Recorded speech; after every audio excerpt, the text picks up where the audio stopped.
being a social media influencer. It wasn't cool. Everyone's trying to be an influencer now. Or they used to make like chicken noises at me. What?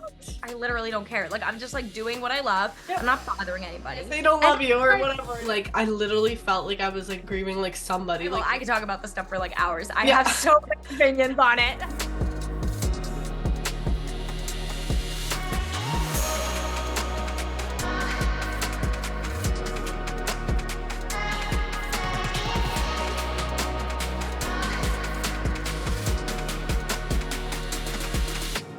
It's time to get loud. Welcome back to Loud Talk with Lavi, a podcast where we break down the walls of beauty standards one flaw at a time. And today I have such a special guest, Christina Harris. Thank you, Christina, for joining me today on Loud Talk. Oh my God, of course. I'm so excited to be here. I know we just talked about this off camera, but I kind of want to, give the viewers a little bit of the inside scoop. Yeah. So I just mentioned to you, like, I used to watch your videos on YouTube all the time. You're Beauty Chickee, so like you posted all like the teen, get ready videos, and I liked how open you were about just like the teenage experience, and that's why I loved watching your videos. And then one day when I was scrolling on TikTok, like I came across your TikTok and it kind of just like blasted me with all these memories of like when I'd watch your content. So I was like, oh my gosh, I forgot like about Christina, but like this all came back. And then when I went to follow you, you were already following me. Based on, we just talked about my little series on TikTok where I show makeup trends on textured skin. And then I was like, you know what, let me just DM her and see if she's coming on the pod. Yeah, no, I was pumped when you reached out because I love hearing people like reach out to me that, were part of like my, what I call like my quote unquote OG YouTuber days when I was doing all the beauty and, fashion content. And then also because of everything you stand for, with, your skin and texture and acne and reviewing products on like actual skin that isn't like completely like pore free and whatnot. So absolutely. I'm pumped to be here. And I'm so happy that like we got connected in that way and that it worked out. Me too. It's just crazy how that happens. And I guess like the beautiful part about like social media is you can just like meet people and connect in so many different ways. I do want to start off by talking about your YouTube days, of course, because how old were you? You were pretty young when you started on YouTube, right? Yeah, I was 12. I believe. I wasn't even legally allowed to be on the platform. I think the legal age was like 13 to be on there. Okay, because I allowed to be on there. I got on YouTube at 13. I've posted YouTube videos like forever, but like I'd say like my main platform now and like what people know me for is like TikTok. Because I think like the beauty world has just shifted so much. Like people don't really want to watch like makeup tutorials on YouTube anymore. Like totally. That makes me so sad because that's like what I still love. But I know everybody's really like gravitating right now. Everybody's gravitating towards short form content, but I've also realized recently some people are starting to really miss long form, and some YouTubers are coming back and like even like 10-minute TikToks, which makes me excited because I like long form content. So. Me too, and that's why I've always like I still post on YouTube to this day because I just like I love YouTube so much. It's like so relaxing, whereas TikTok sometimes I feel like kind of rush to do things, and it's so stressful sometimes. But so you started at 12, super young age, and your channel I feel like got a lot of traction like right off the bat, right?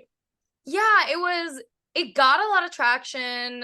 Pretty much. At first it was pretty steady, and then I had like one viral video which was a summer morning routine video, and it was like it was like this dinky little video. I filmed it in my childhood bedroom. My room, like my walls were like bright green at the time. I was only like 13, 14. Why were all of our rooms bright green? Because so was mine. Everybody went through a green phase, I'm telling you, or a teal phase. Mine was teal and green. Yeah, exactly. Like everybody's gone through that. But so I had this bright green room.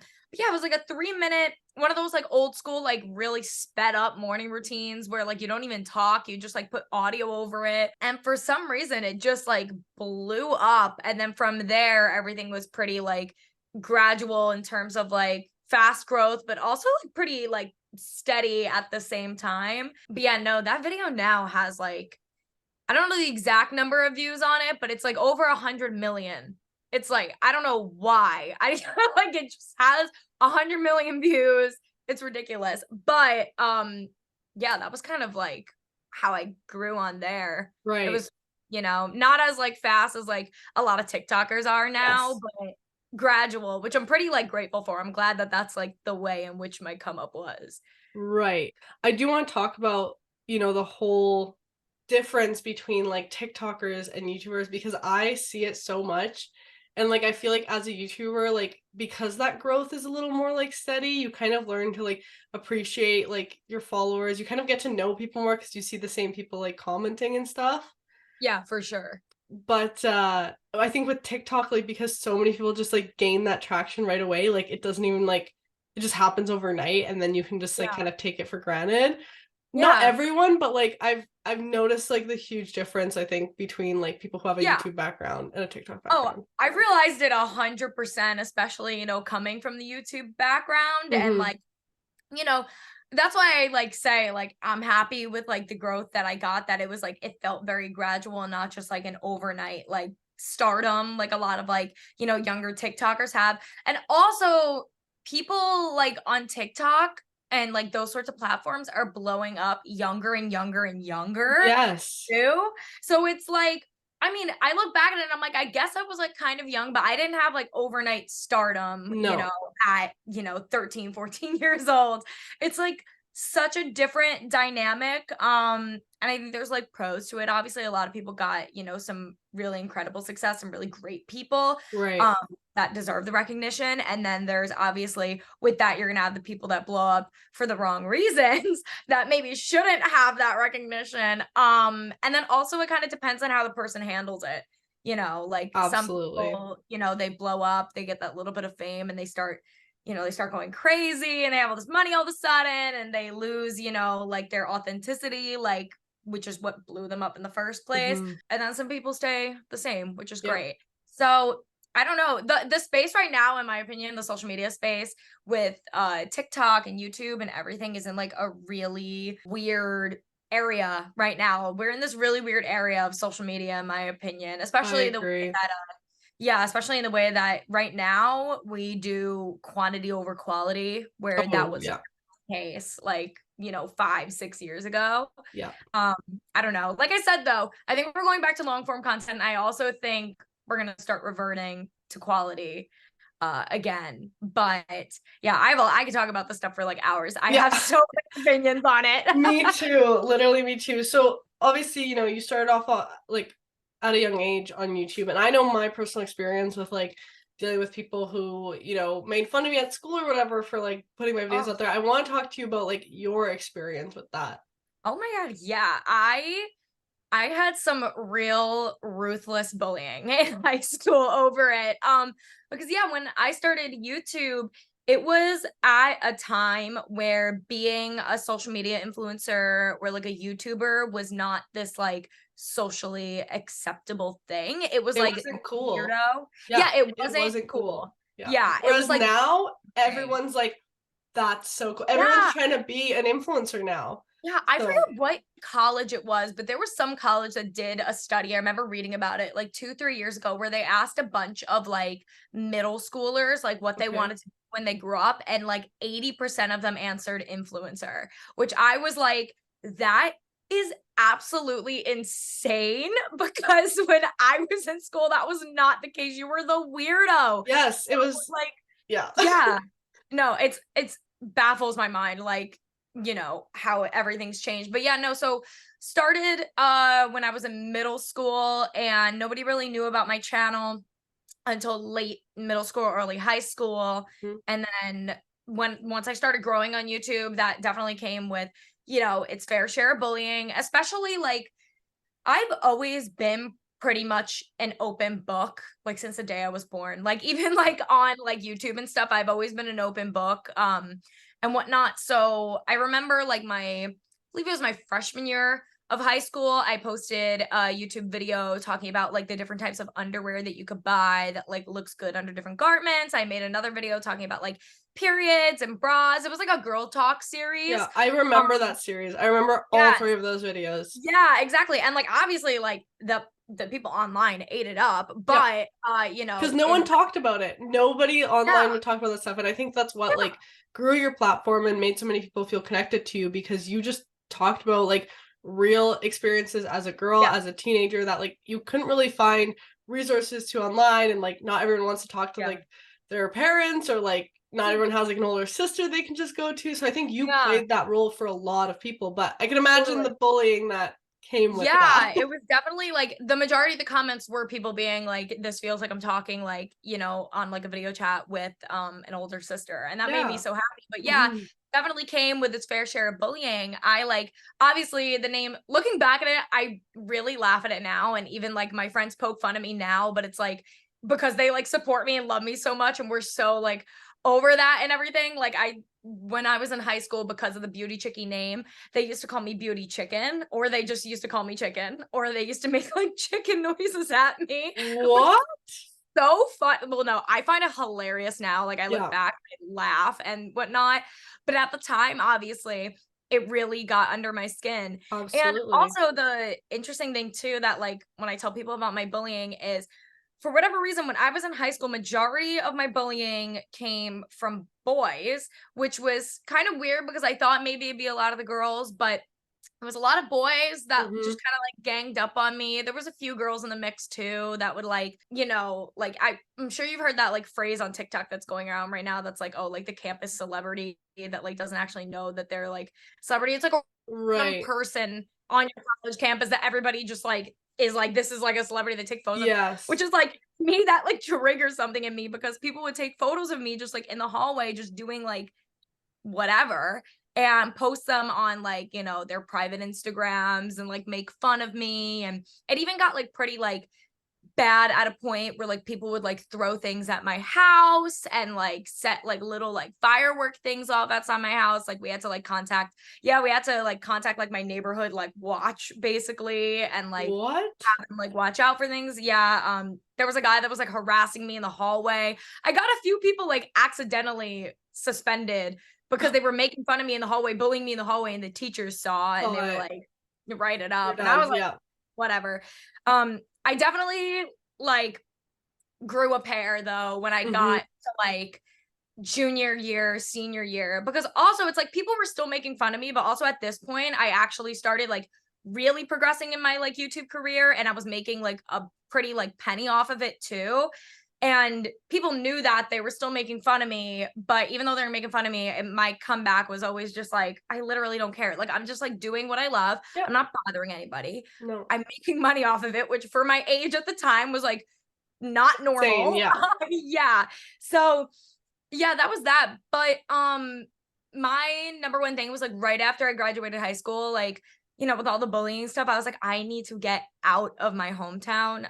And then that's like, I moved to New York City immediately, and I went to FIT for college. And that was a complete, you know, 180, 360, whatever you call it, from high school, because everybody at FIT, since it's a fashion school, is so like driven and creative and like wants to be something. So like me doing social media and creating this content there was not, I wasn't the weird girl anymore. It was appreciated. Was like, so cool. So it's like a totally different thing. But middle school and high school were definitely rough. But I did do my last 2 years of high school. I also did cosmetology, and I was in the cosmetology classroom majority of my days. And my cosmetology teachers and the cosmetology girls that I was in the class with really supported me and really loved me and my content and stuff. So it ended up becoming, you know, a balance between like, you know, at the beginning of the day, I was like bullying from these people in school that I hate, but then I got to spend, you know, a lot of time with my girlfriends that actually like loved and appreciated me. So then it got like easier and whatnot. But I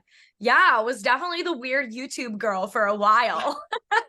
You just unlocked like a memory in my brain when you mentioned like you doing cosmetology, because I also did cosmetology in high school. Really? Yeah, I did the full program, and I think you're a couple years older than me, right? I think. Yeah, I'm 24. Okay, yeah, so literally a couple years older. So I think I remember, you know, watching when you would, because you would like vlog like your day at school, and you would show like the cosmetology program, and I think at that point when you were like at the end of your program, I was just starting it, so I was like, oh cool, like it's nice to see, because I did the full program too. I never like did with anything with it like afterwards. Me neither. But I'm so happy. I still renew it every 4 years, but yeah, exactly. It was so, and I think it was such a good like thing to do, and it's just like another thing you kind of have in your tool belt, and you know, absolutely. I always tell people, I'm like, I have like a plan like B, C, D, E, F, G, because I'm like, Right. I'm doing the social media stuff like right now, but I also have my degree from college, and then I also have my cosmetology Mm-hmm. license, and I'm also in the middle of getting certified to be a life coach, so that'll be another thing. But Cool. yeah, I'm like, I got backup plans Yep. for my backup plans, and cosmetology is in there. So Exactly. That's how I feel too, because like, yeah, I did cosmetology. I always kind of knew I wasn't going to do anything with it, but I thought like maybe yeah, I'd work same. like as a hairdresser like while I was in university, but then I just like didn't end up doing that. I just kept like my retail job. So, but still like it's there. If I ever need it, I can go do that if I Yeah, want.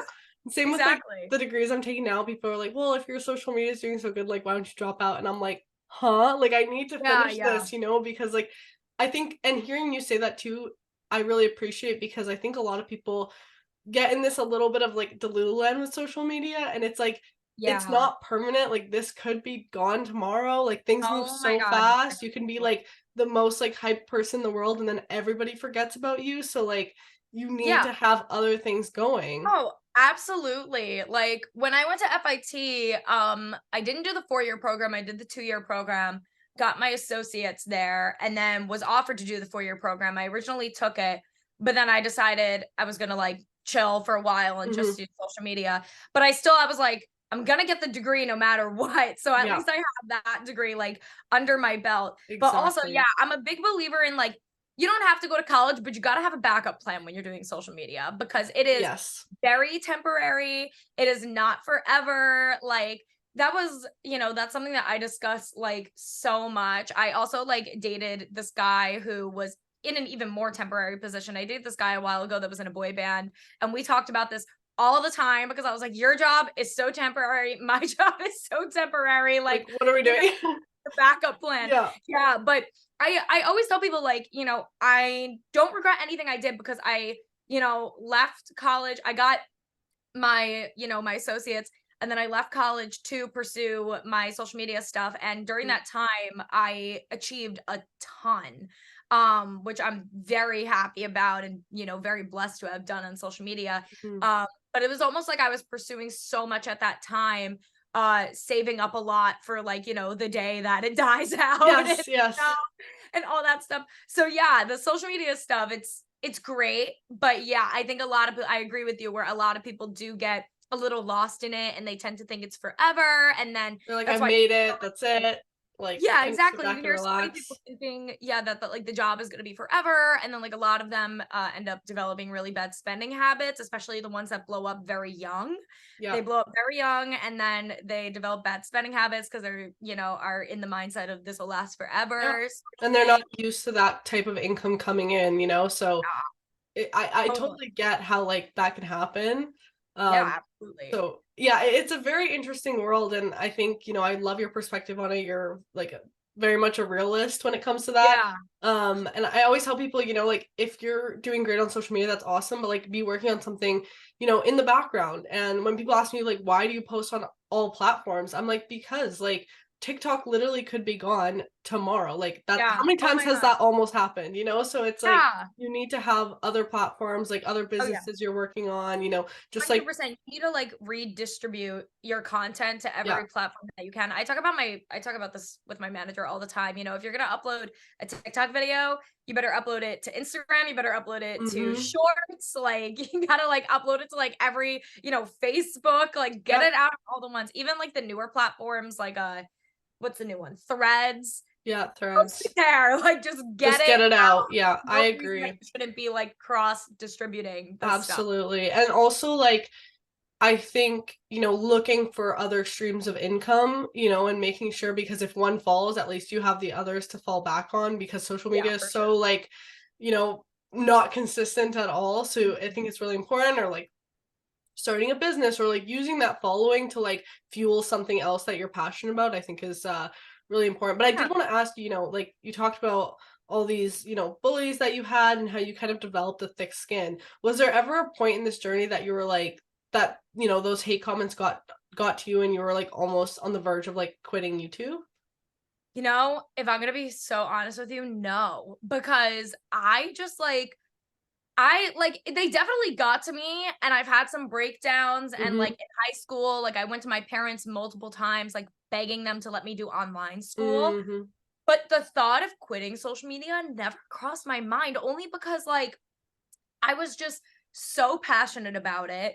It was my passion project. Yeah. Also, like as much as I was getting bullied, few things. I like grew up in a household where like my parents and my brother and like everybody I was raised around has really like thick. I was raised in a very New York Italian household. So everybody's like real thick skin, Yeah. like doesn't like care, like and whatnot. So it's had its perks and its, downsides. But in this situation, it was a lot of, perks for me because I would just kind of held through. Right. And no, like I just really believed in it. Like even Mm-hmm. from a young age, I was like, this is what I want to do. This is like who I want to be. And I'm just gonna like keep pushing through. And then also like as the numbers like started to climb, and it was like little things at the time too. Like I remember when I hit 200 subscribers, I was like over the moon, and I was like, I thought that was like my peak. I Yeah. was You're like, I've made it. subscribers. Yeah, I'll never forget. Do you remember, you probably know in the beauty field, do you remember IMATS, the International Makeup Artist Trade Show? I It used to think be so. very big. Yes. It used Yes, to I be very big do. in YouTube a long time ago. I Yes. hit 200 subscribers the day I went to that in like 2013, 2014, maybe. Mm-hmm. Yeah, I was just like, "Oh my God." Like, I don't know. So I was always driven. But yeah, so quitting YouTube was not, it was like for me, it was like I would rather do everything else and move everything else around other than quit YouTube. It's like, Yeah. okay, I'm getting bullied. I'm gonna, start doing online school instead. And I'm gonna like move my classes so I'm not with these people. And like, I used to play the flute. That's like a super random fun fact, but I was like very deep into the flute, and I quit that so I could continue doing YouTube. I quit track and field so I could continue. Right. It was like my life at a young age revolved around making this thing work Yeah. because I was like getting bullied for it, but it was like so stupid and petty, and high school bullying. It Yeah. wasn't like anything of substance that like really Absolutely. like tore out a heartstring or anything. So Mm-hmm. yeah. No, and that's good. And for anyone listening, I talk a lot about, especially on this podcast, like going from fearing judgment to fearing regret. And I am really Yeah. happy that you said that Mm. because, I think a lot of people ask me like, so like when you got, or like I always hear people say, yeah, I had a YouTube channel when I was younger, but I quit because like so many people made fun of me. And it's like, Yeah. what, like if it's your passion, like fuck what people have to say. Like Yeah. just go with it. And now, like, I'm sure all those same people, or like years later, they were like, oh shit, like she actually was doing something. Yeah, So like I let them actually be like wrong in like what you're doing. yeah. Oh my gosh, I actually had this girl like a year and a half ago. She was like one of my like biggest high school bullies. Like this girl was just like a mean, nasty girl in high school. Mm-hmm. But then in like the last like 2 to 3 years, she is friends with one of my like college best friends who I also went to high school with. Okay. And there's always been that weird dynamic of like, okay, your friend like bullied the shit out of me in high Right. school, but like Where are whatever, we I at now? ran into her. Yeah, but I ended up going out to a bar with her and like a bunch of friends and whatnot, Mm-hmm. like a bunch of mutual friends about like year and a half ago. My friend at the time too was like, "Are you okay that this girl comes?" And I was like, "I'm over it. Like, I don't Yeah. care. Sure, let her come." She ended up pulling me aside at the bar. She was like, "Can I talk to you in private?" And I was like, "Sure." And she pulled me aside and she almost started breaking down crying, apologizing to me Oh for my the bullying. She was gosh. like, "I am so sorry. Like, you absolutely did not deserve that. I was such like a shithead in high school. Like, I don't know what was wrong with me. But I just like I don't want there to be any ill will between us. Like, I Mm-hmm. totally get like if you never want to speak to me again, but like I've been thinking about this for a really long time and I just like need to clear my conscience." And Right. she was like on the verge of tears. I was like, "Oh my gosh." I give her a huge hug and I was like, "We are so totally fine. Do Yeah. not worry. Everybody was a shithead in high Yeah. school, so don't even worry about it." But yeah, that was a very big that was kind of like a healing my inner child moment in a way. Absolutely. Of course. So yeah, and even what you were saying before too about the regret stuff also, Like, I always tell people that, and especially my friends all the time, they make jokes, whenever we, we like go out to eat, or, we're at a party or whatever, me and my friends are all talking. And my friends will always be like, why didn't any of us carry through with our social media stuff in high school so we could be like Christina? Like, why didn't we do that? And I'm like, I don't know, guys. Like, Like, whatever. you should have done it. Yeah. Yeah, but I have so many people come to me also with that exact thing. Like, they want to start social media, but they're afraid of bullying, or they did and then they stopped. And yeah, it's, way better to try things and, like, fail at them than Yes. just never know and never give it a shot. Like, Absolutely. I've given so many things in my life a shot, and I've had, like, way more failures than I have successes, but, like, that's not stopping me. Like, I still got a lot to Absolutely. know, you never know, very corny, but you won't know until you try, Nope. that's 100% of the shots Yeah, that you don't take. Yeah, but yeah. like, and they're like cliche sayings, but they are for a reason, because it's like we all Exactly. experience it, and you just have to like go and do it. Like, I've said this before, like, as I mentioned, with this launch that I have for my brand, like, it's very scary. I've never launched a product, and like it might absolutely fail, and like all the money and all the time and all the efforts we put into it might just, like, I don't want to say they'll go to waste, because they won't, in my head. Like, Yeah, if this brand doesn't work out, like, okay, I'll take all these learnings and put into the next one. But a lot of sure. people, when they like do hit that failure point, they're like, oh, like, well, I'm just gonna, like, this is not for me. And it's Yeah. like, if you really are passionate about something, like, just keep going with it. Like with YouTube, for myself, I always felt like, okay, I'm putting so much effort into these damn videos, and like no one's seeing them. And then it wasn't until like my TikTok really, like, you know kind of Yeah.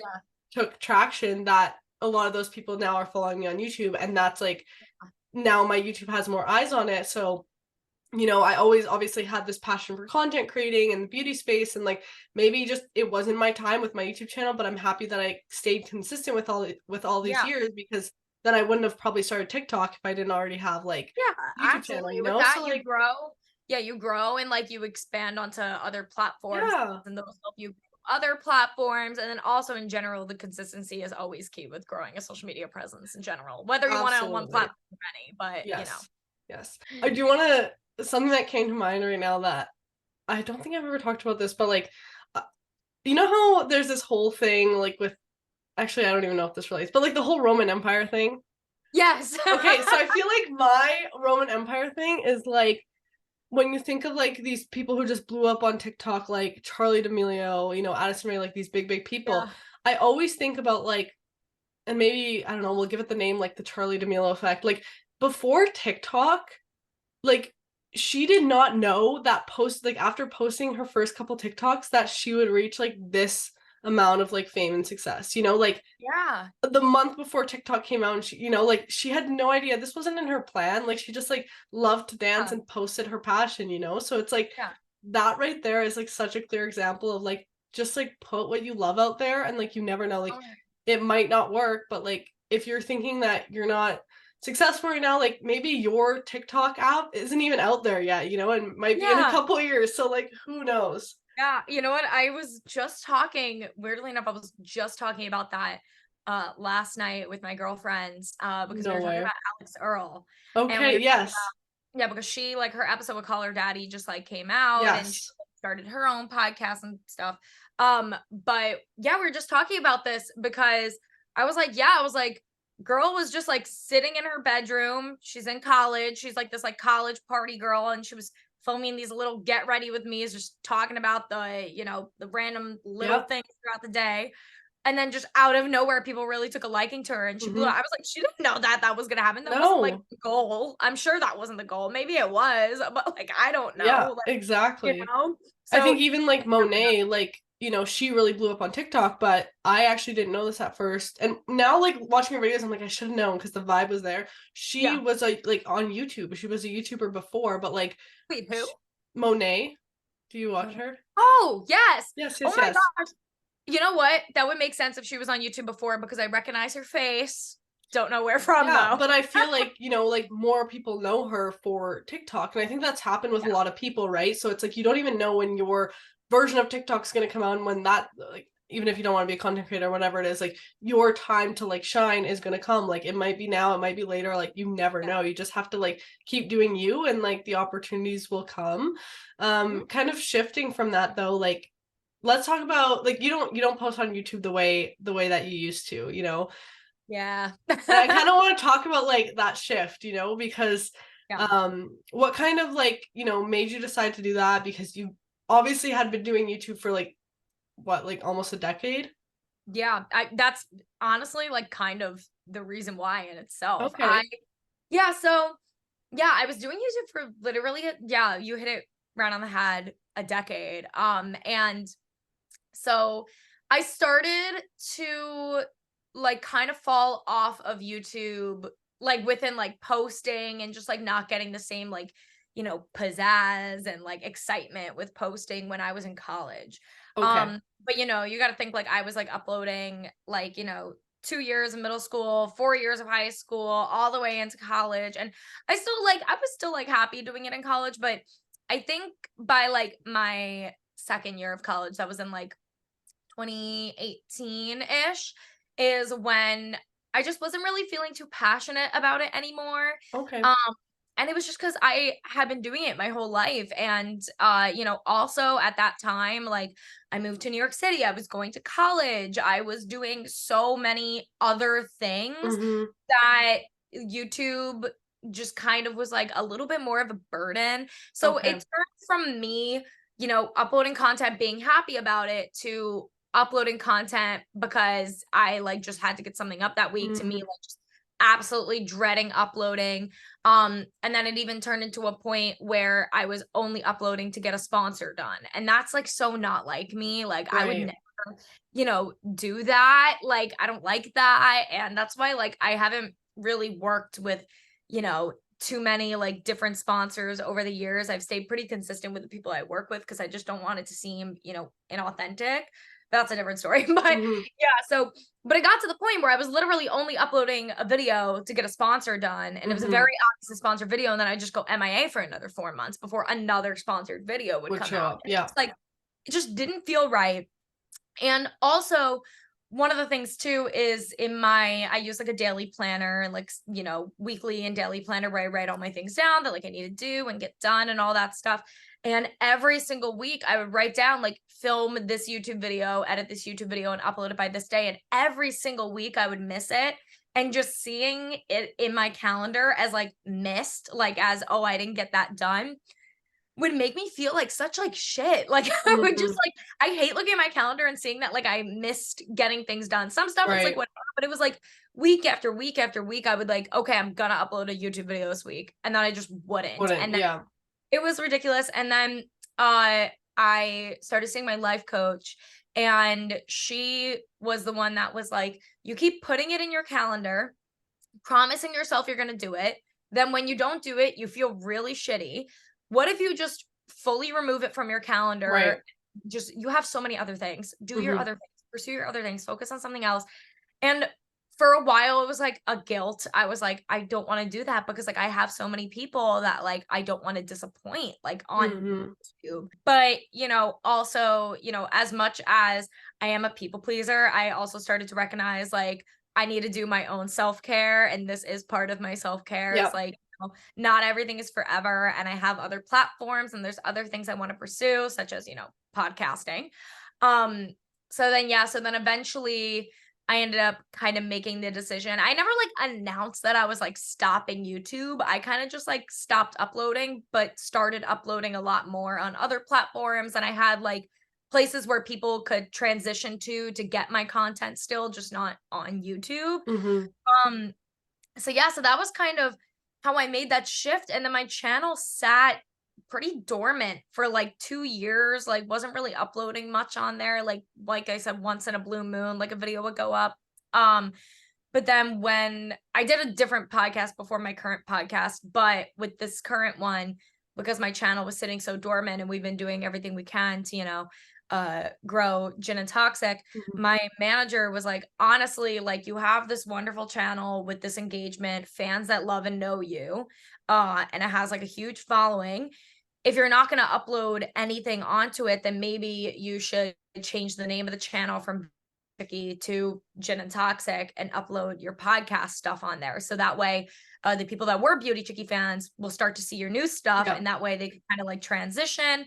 You know, it might like screw up the YouTube algorithm for like a sec, because it'll be like, what the hell is this like new content going up? It's like weird. It doesn't understand it, but it'll eventually adjust itself and people will understand what's going on. So then that was a really big jump that I made, because I had been, you know, like Beauty Chickee is like what I've known from like child.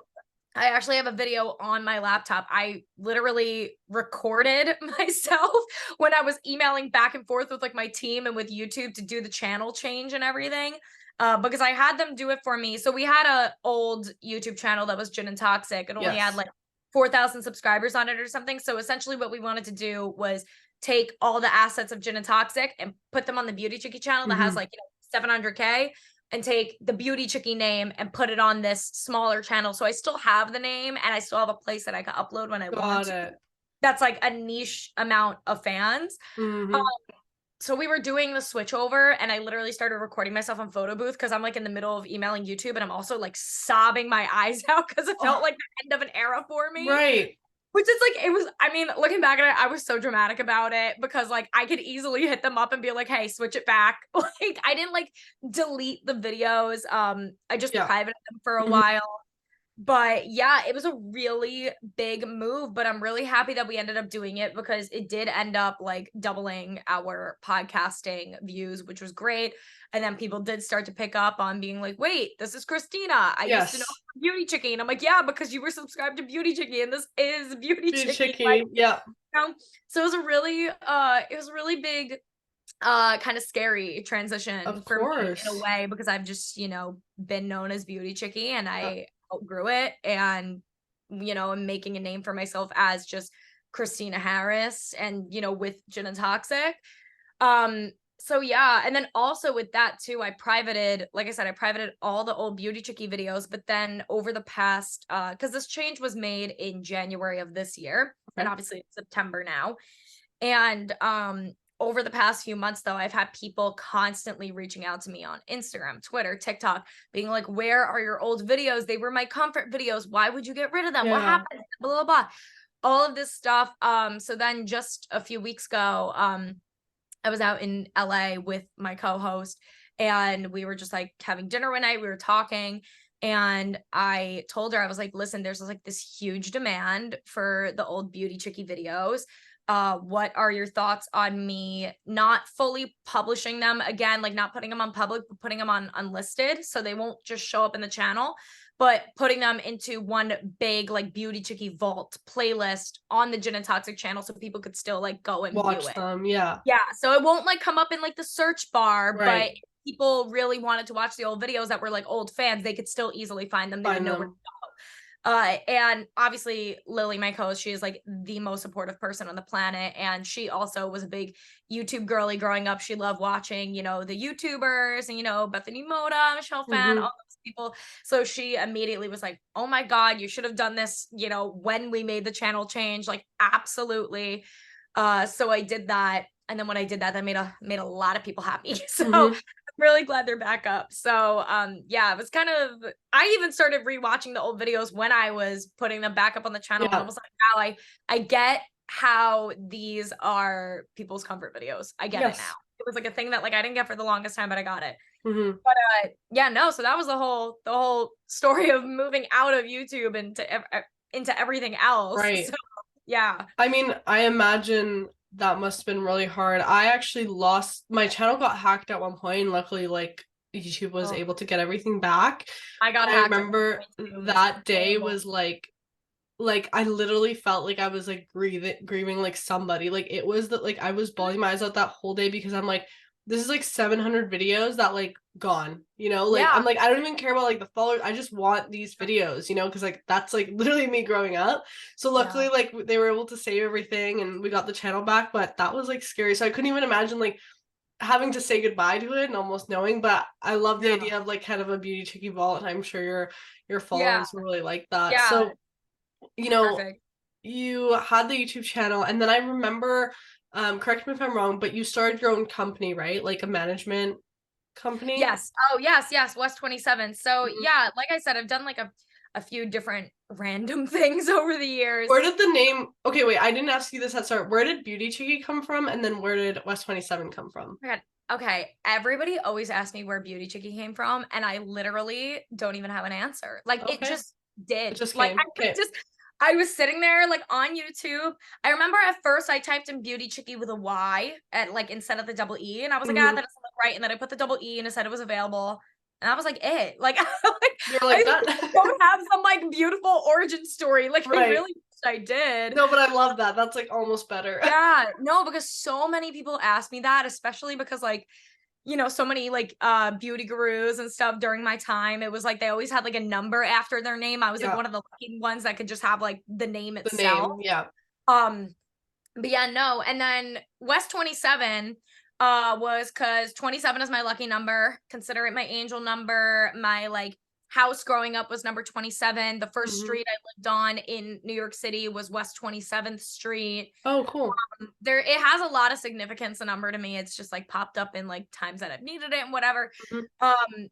So yeah, that was why when I was like creating the management company, I was like, I'm gonna call it West 27 Talent. And the whole like, our logo and all that stuff. There was actually a logo before the more simplified one. It was like a New York City like street sign that said West 27th and then Talent or whatever. But yeah, that was so I've started doing that. So I don't do it anymore. But originally what started that was when I was dating my ex-boyfriend. Like I said before, I mentioned him. He was also like in the limelight and everything, like was very, popular boy band dude. By association, his little sister ended up blowing up and becoming like an Instagram, girly. Um, and basically one day my boyfriend at the time was like, I feel like this girl, like I feel like my sister should start like, she might be able to get like some brand partnerships and do little things here and there to like make a little extra cash. And I am very good at negotiating and I actually like take a lot of joy in it. I like getting a good deal. So I told him and her, I was like, you should just let me set up like a random little email address for you, like a management email. Let me run the whole thing and just see what I could bring in for you and whatnot, with some connections I have. So I did that. And then I ended up making her like a shit ton of money. And so then I was like, this is actually something I'm really good at. So I was like, I'm gonna make this into like a whole thing. And then also it was like word of mouth too. Like she would like tell one of her influencer friends or whatever, like, Right. yeah, I got these brand deals through Christina. And then her friends would come to me being like, could you do the same thing? So then I was like, all right, let me start up this company. So started that up, West 27 Talent. And I did it for, I would say about 2 years. It was like pretty successful. I had a lot of really great like girls and guys on my roster. And yeah, it was, that I wanted it to be like a management company that was like really like no frills, like our contracts were non-exclusive, like the cut of, money that, for the influencer versus the management was very, very reasonable. Like way like, I was getting paid way less than I should have, but it was because it was just like oh my gosh, I just stuttered, an ethical thing for me. Right. But yeah, no, it was really, really great. My clients were wonderful. But I ended up taking a little hiatus from it. The website still exists. And once in a while I do still get things into that email that I'll reach out to like certain people and be like, hey, do you want this deal? Like, and whatnot. But I ended up telling, like 90% of my clients basically like, I will help you find a new manager, but right now I need to pursue my podcast full time. So I'm not going to have time to, do what I was doing for you, like, on a very consistent basis, especially with the amount of clients I had. So I steered them in good directions, let them go. And then from there, I was like, tunnel vision on Gin and Toxic. Right. But yeah, no, it was great management company while it lasted. And I always say, I'm like, maybe I'll bring it back in the future. I don't know, because I do the thrill of a good negotiation. So we'll see. But yeah. No, that's awesome. And I think, you recognize your talent and you're like, I can help people with this. And also I like that, although yeah, you're probably right, you could have made more for men, you probably deserve more, but the fact that you made it like non-exclusive and charge less, I feel like I am right now, and I have been, you know, this whole journey of mine as a content creator, like I've always been independent. The only person who really helps me out is my brother, who edits these podcasts and my YouTube videos, Oh, but nice. other than that, like I do everything else on my own. And I think especially in this past year, like it's like I feel like some management companies are like even like always in my inbox being like, we want to Yeah. take you, want to take you, and I'm very set right now on like saying to being independent. I just kind of like having that control. But no, a lot of them, like it's like very like, you know, like set cut on what they take. In my opinion, it's pretty high, and then it's like, you know, you're kind of locked in it for a couple of years, Mm-hmm. completely exclusive. Like I don't know, it's kind Yeah, of crazy. exactly. No, it's scary, and that's why like I told people, and also I didn't want to make it exclusive because I was doing so many other things too. I was like, Right. wouldn't be fair for me to keep you exclusive with me, and then I also like, you know, there might be like a week or two that I'm not like on my A game with you and can't Yes. get you a deal because I have to go do this other thing Yeah. for, you know, my personal career. So I was like, I can't do exclusive. And then also too, like same thing with the managements. Like, I think there's so many benefits to a management. I think there's a lot of downsides too. I Absolutely. itch on my nose right now. No I'm worries. trying to get rid of it. But I have a manager that I've been with for, oh God, I don't even know how long now. I want to say like 6 or 7 years or whatnot. Yeah, I want to say like 6 years because I've been in the city for 7. And he is absolutely amazing. But so my contract with him is non-exclusive. Um, but honestly, I don't really work with anybody else anyways because he works hard for me and in turn I Mhm. work hard from him. So it like Yeah. kind of works out. Well, there's that trust You there, know, right? Like, yes, it's literally I don't have like a written agreement with him. It's yeah. literally a verbal trust agreement. Like you Yeah. work hard for me, I work hard for you. So yeah, so that's why I've always like loved him and you know my team and whatnot in that aspect. But yeah, picking managements could be very, you know, very hit or miss. I have one of my like best friends who's an influencer has gone through, oh my gosh, like I think she's like, you know, in the last year alone, I think she's gone through like 4 managements because Oh like she'll my like gosh. sign with them and then she'll want out because they suck and then something will happen and blah blah blah blah. Hmm. I don't know. I always tell people honestly, stay independent as long as you can.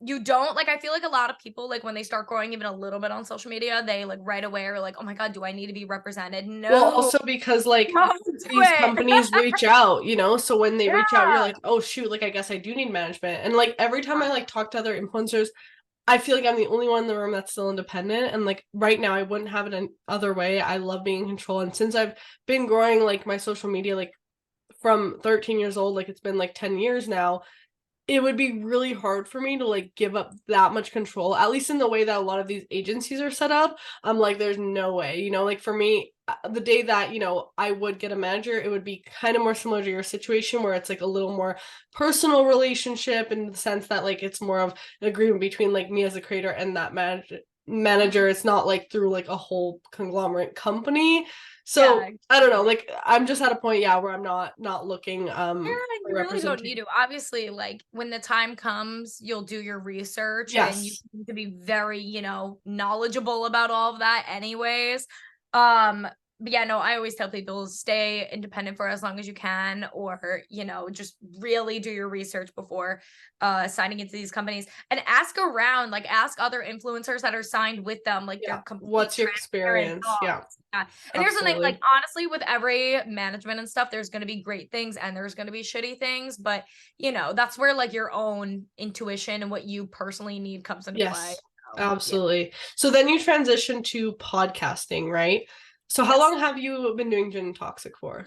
So Gin and Toxic has been, I want to say like going on actually next month, I think will be 2 years. Okay, Yeah, in cool. October. Yeah, about 2 years coming up in October. Hmm. I did do a podcast before that. I was podcasting for about like a year and a half.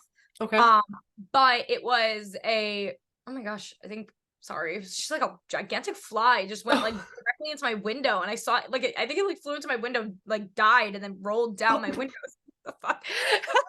But anyways, um, Yeah, no, so I did a different podcast for like a year and a half. Mhm. In the words of my manager, it was his idea. I gotta give it to him.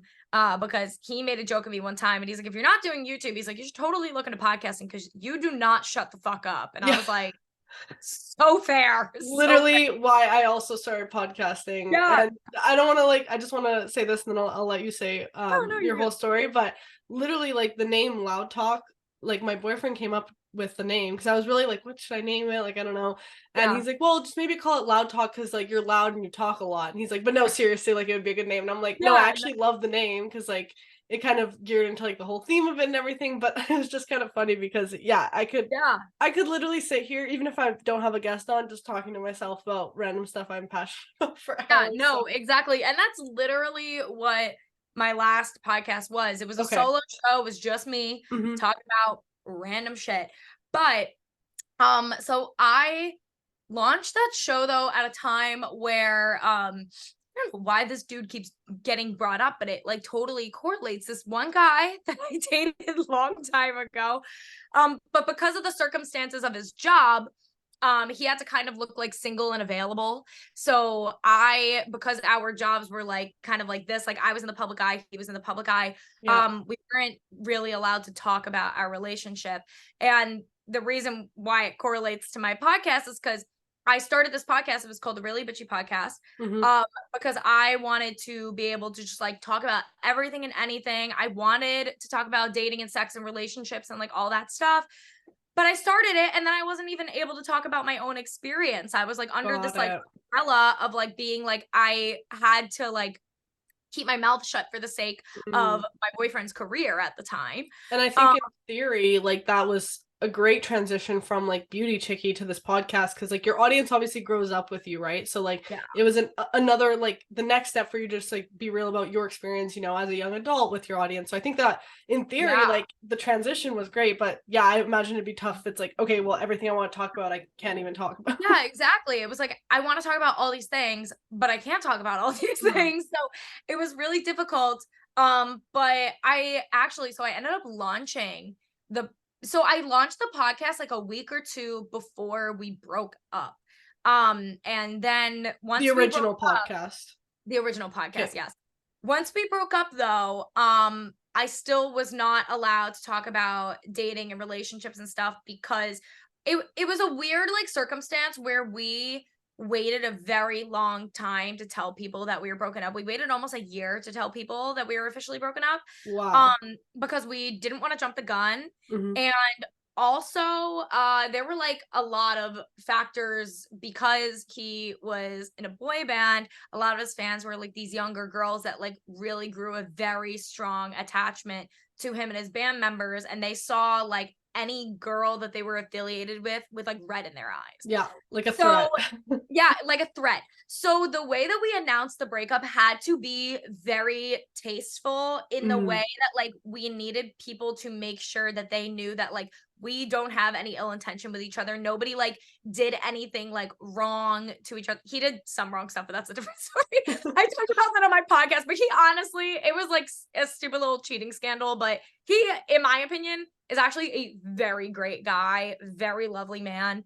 But at the time he was just misled, but not the point. The point is that we had to like announce the breakup in a way that his fans wouldn't attack me and assume that Right. I did something wrong. So that took a very long time to do. It took almost a year. So it was like we broke up. So in a theory, it's like, oh, we broke up, so I should be able to talk about my dating and relationships and all that stuff like freely. But it's like, oh no, I can't, even Yeah. though we're broken up. But it's a secret, and we need to figure out all of this stuff. So I Mhm. can't talk about it. Can't even mention that I'm single. That was a really weird point in my life too, because it's like I started to go on dates with other guys like a few months later, and I had to like always watch my back to like make sure like a fan didn't like come up to me on a date and then be like, look at Right. this guy. Yeah, And then yeah, yeah, yeah. That would so it be was like, oh, I that felt would like be there was fun. a target on my back at all Mhm. times. But yeah, no, but eventually we announced the breakup. It goes over well. And then I finally, I feel like a little bit more free. And it did take like, even like when we announced the breakup, I still didn't feel totally uh like free to talk about whatever I wanted. I knew that it was still going to come with like some judgment and like, you know, that there were still going to be girls that were going to be like, why are you dating? Why are you talking? Whatever. Because a lot of people also, when we announced the breakup, didn't understand that we broke up like almost a year prior. So Got it. for So them, they thought it was fresh, for super us, it fresh. was like, Yeah. yeah. So I waited a while, waited. And eventually I stopped doing my original podcast also during that year of waiting, because I was like, I don't know what the hell to talk about. Like, Right. it was a very dark time for me, honestly. It was very weird, very dark time. And it was a solo, and also COVID hit, so couldn't really have guests on. Obviously virtual guests I was able to do once in a while and whatnot, but it was just like a slur of things. So I stopped doing that show. And then like summer of 2021 hit, I believe. And I was like, you know what? I really miss podcasting. I love it. I really want to grow a podcast. Like, you know, I need to go back to this. But if I'm going to go back to it, I need to do it different this time. Like, it needs to be like, this podcast needs to be everything that my last podcast wasn't, but everything that I wanted it to be. Right. And I was like, I also really want to co-host. I want somebody to like bounce my ideas off of. And then that's when I started thinking about, you know, who could be a co-host. And I thought of Lily, my current co-host. Me and her went to FIT together. We left FIT at the same time. You know, we both like didn't go into the bachelor's program. We just ended at the exact same time. And then we were always like kind of close friends, but then during COVID, everybody left New York City except for me and her. So we like only had each other.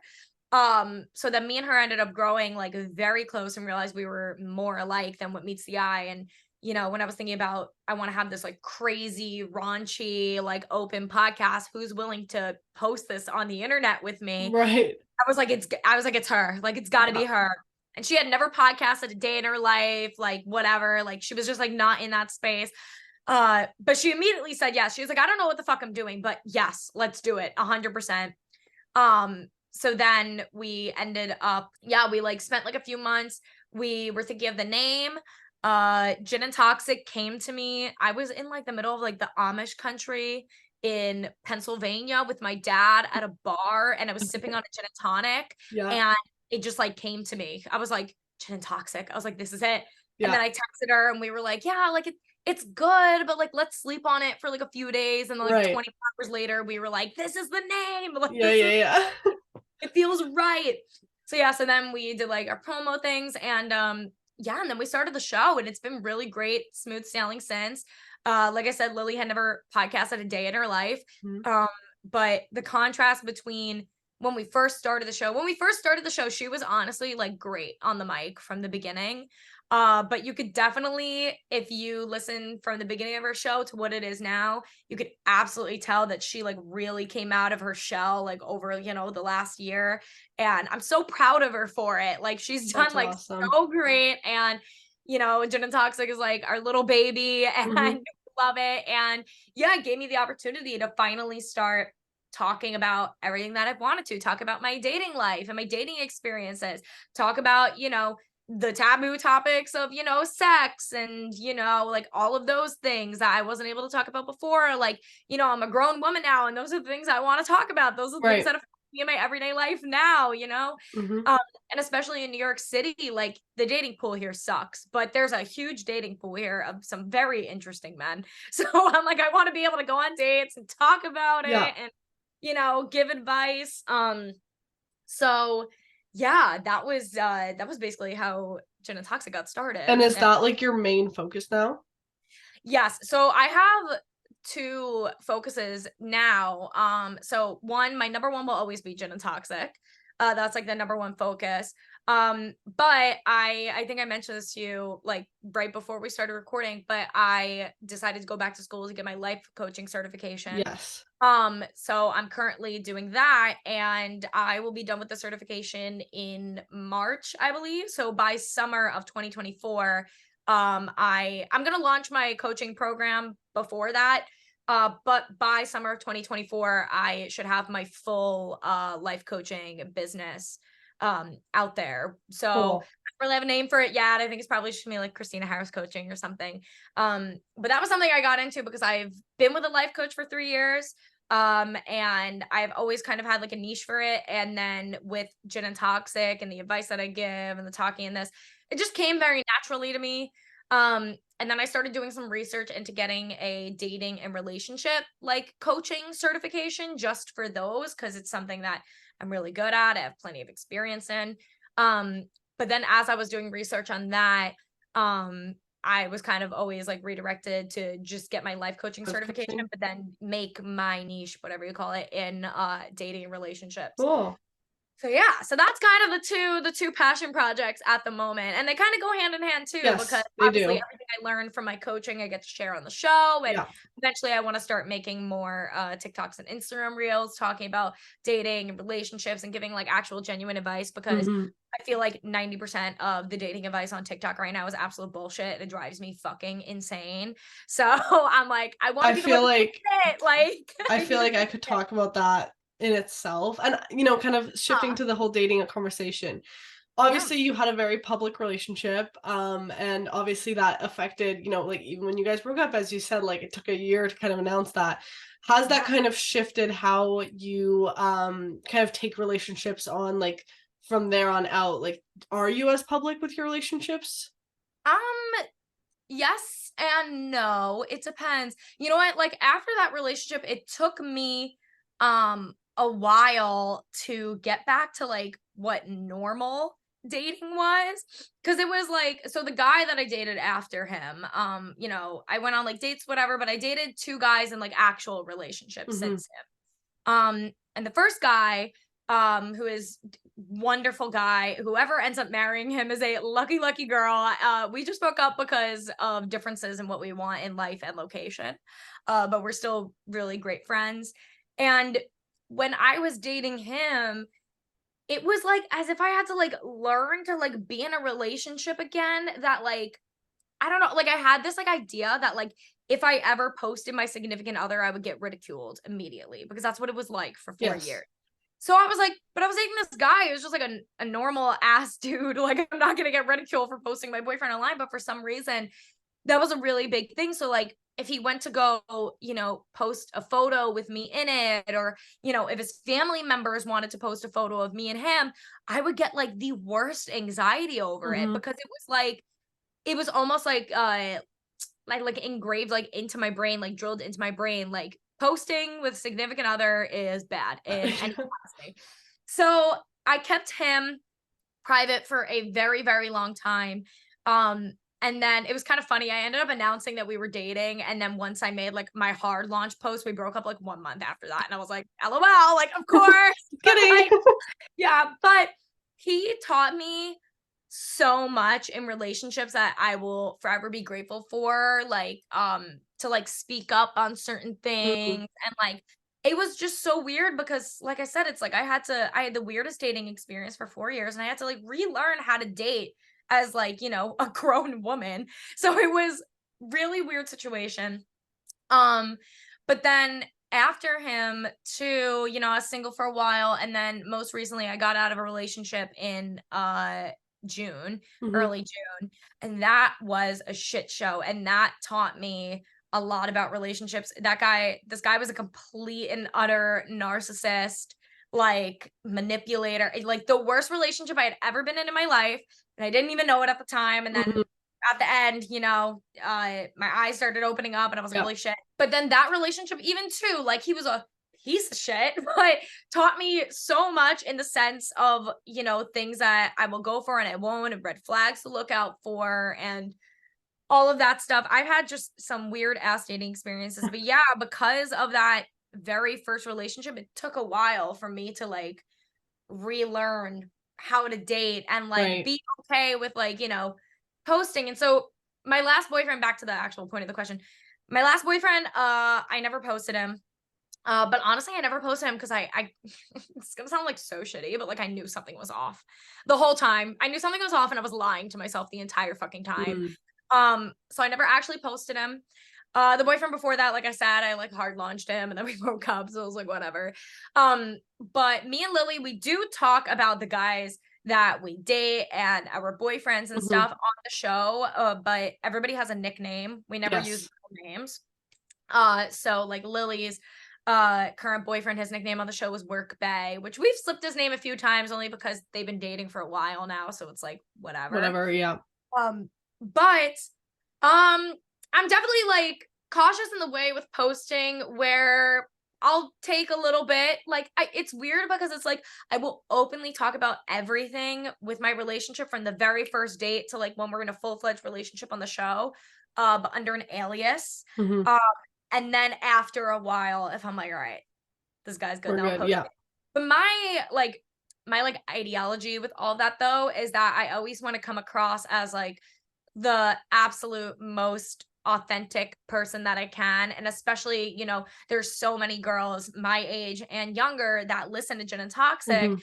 and, follow me and everything. And, you know, me having, and anybody really having these like picture perfect, beautiful relationships is just completely unrealistic. And, going on a date and having it go amazing. Like, I want to go on the show and talk about everything, even if it fails. If I date a guy for Yeah. 1 month and it fails horribly, I'm still going to talk about it because that's realistic. Like, Yes. dating a guy, like, and then everything just happy go lucky for like, and then all of a sudden Years it and ruins. years. Yeah. Yeah. Yeah, like I'm out here struggling just like everybody Yep. else. Like, I go on amazing dates, I go on shitty dates. I date a guy for a month, I date a guy for a year, it ends up because of this. We get into a fight because of that. So that's why I'm like, I won't say their name or expose like who they are, but I do talk about these guys that I date Mhm. extremely openly and like the reasons for breaking up or not pursuing things or whatever, because that's just that's like what's authentic. I'm literally going on a date tonight, like in a few hours, and I'm gonna talk all about it next Yeah. week. I don't know, we'll find out if it's good or bad, but like, Well, I hope it goes well, and I mean, either way that it goes, I'm sure thank it'll you. be He's a food good. And blogger, so I'm like, maybe it'll go well, and then he could just like cook for me for the rest of there my you life. go. That's so funny. Well, like to anyone listening, if you want to hear more about Christina's relationships and her experience in that, go check out Gin and Toxic. I love that you're very authentic on there and I'm not going to get into this because I mean, we've already been recording for so long, and I Oh my think we god, could do I a have whole all the time in episode. the world, dude. I Whatever you think want we to could do. do a whole episode just on like social media and relationships and how they're like portrayed, because I think Ah, it's social media is like the worst thing I think for some relationships, in terms of like you get this like weird idea of what a relationship should look like that's like not reality, like you said. Like, you yeah. see someone on social media found their love, like the love of their life in one date, and then like picture perfect life the rest of it, and it's like that's not the reality. Like, like we have to go through like breakups and like shitty dates and all of this. So I love how authentic you are in that aspect. And no, it's been so cool like watching you transition from one thing to another, and talking to you today. That was really great. I feel like my inner child is like, oh my gosh, like you said Yeah. so it's kind of cool. But I feel like, yeah, I don't know, maybe in the future we'll do like a part 2 or something, because I feel like we can get Yeah, oh my into god, I could talk about so many the other topics. TikTok stuff. Yeah, I could talk about the TikTok, dating, relationship, XYZ. Oh my god, for hours. And I think actually we did make a whole episode on Gin and Toxic one day about it, because like I woke up like pissed one day, like over it.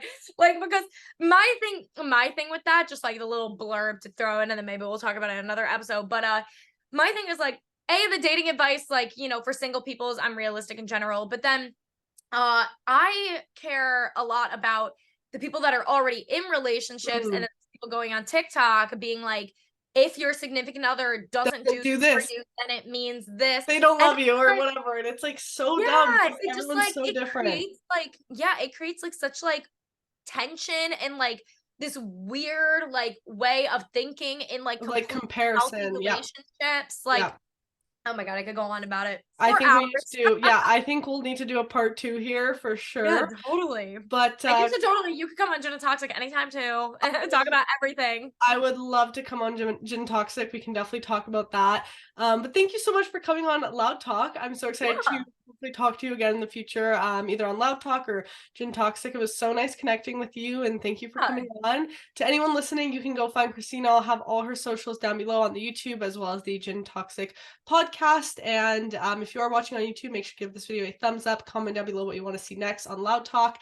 And if you're watching, listening on Spotify, Apple, or any other streaming service, give this podcast a 5-star rating. And we do post new episodes every single Sunday on YouTube, Spotify, Apple, and all streaming platforms. But that is it for this episode. Christina, thank you for getting loud with me. I really appreciate your time today. Yeah, that is all. You guys will hear from me in the next episode of A Loud Talk with Lavi. Bye, everyone. Yeah.